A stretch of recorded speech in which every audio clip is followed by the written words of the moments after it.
Hello everyone. तो आज की जो हमारी वीडियो है उसमें हम थर्ड राउंड टेबल कॉन्फ्रेंस के बारे में बात करेंगे।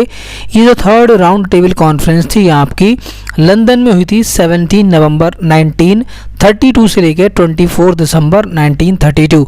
उस समय जो वाइस रॉय थे इंडिया में वो लॉर्ड विलिंगटन थे। तो फर्स्ट में आपका लॉर्ड इरविन, सेकंड और थर्ड में लॉर्ड विलिंगटन।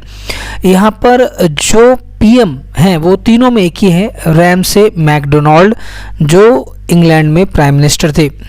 अब इसके बारे में जो राउंड टेबल थर्ड है या थर्ड राउंड टेबल कॉन्फ्रेंस है उसमें उसको जो है वो किस ने अटेंड नहीं किया था, तो was not attended by the INC, Indian national Congress and Gandhi. तो गांधी जी ने और इंडियन नेशनल कांग्रेस ने इसका बायकॉट किया था। Ignored bye most of the Indian leaders, तो बहुत सारे इंडियन लीडर्स ऐसे थे जिन्होंने इसको इग्नोर किया था, इसको अटेंड नहीं किया था। ठीक है, अब ये जो थर्ड राउंड टेबल कॉन्फ्रेंस है इसके रिकमेंडेशंस क्या क्या थे वो हम जान लेते हैं। तो इसमें जो रिकमेंडेशंस वर पब्लिश्ड, जो वाइट पेपर होता था है ना, उस वाइट पेपर में इसके रिकमेंडेशंस जो हैं वो पब्लिश किए गए थे मार्च 1933, मतलब एक साल बाद। उसके बाद क्या हुआ था, जो ब्रिटिश पार्लियामेंट थी उस पार्लियामेंट के अंदर डिबेट हुआ उस वाइट पेपर पर। उसके बाद जॉइंट सेलेक्ट कमेटी को फॉर्म्ड किया गया, तो जॉइंट सेलेक्ट कमेटी फॉर्म्ड की। उसके बाद जो है वो यहाँ पर न्यू एक्ट फॉर इंडिया जो है वो बनाया गया, उसको फॉर्मुलेट किया गया। उसके बाद यहाँ पर जो है जो कमेटी थी उसने प्रोड्यूस किया ड्राफ्ट बिल इन 1935।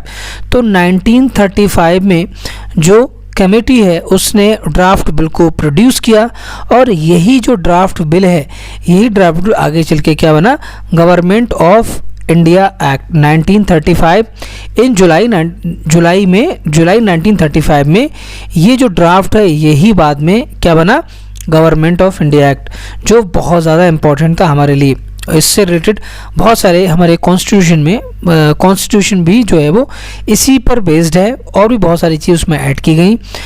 यहाँ पर अब हम बात करेंगे कि कुछ इम्पॉर्टेंट्स, क्योंकि हमने तीनों जो हैं उसके बेसिक फैक्ट, तीनों राउंड टेबल कॉन्फ्रेंस हैं उनके बेसिक फैक्ट्स को यहाँ पर हमने समझ लिया। अब यहाँ पर जो है वो आपको एक इम्पॉर्टेंट पॉइंट या एक इम्पॉर्टेंट क्वेश्चन है जो आता है बार बार, उस पर आपको फोकस करना है कि तीनों जो राउंड टेबल कॉन्फ्रेंस हैं उसको किसने अटेंड किया था। तो यहाँ पर BR अम्बेडकर, तेज बहादुर सप्रू, तो ये दो लोग हैं जिन्होंने तीनों राउंड टेबल कॉन्फ्रेंस को अटेंड किया था। तो ये एज आ मतलब ऑब्जेक्टिव टाइप क्वेश्चन आ सकता है, तो उसको आप याद रखें। आई होप कि आपको ये सारा कुछ क्लियर हुआ होगा। कोई भी डाउट है तो आप मुझे कमेंट बॉक्स में लिख सकते हैं।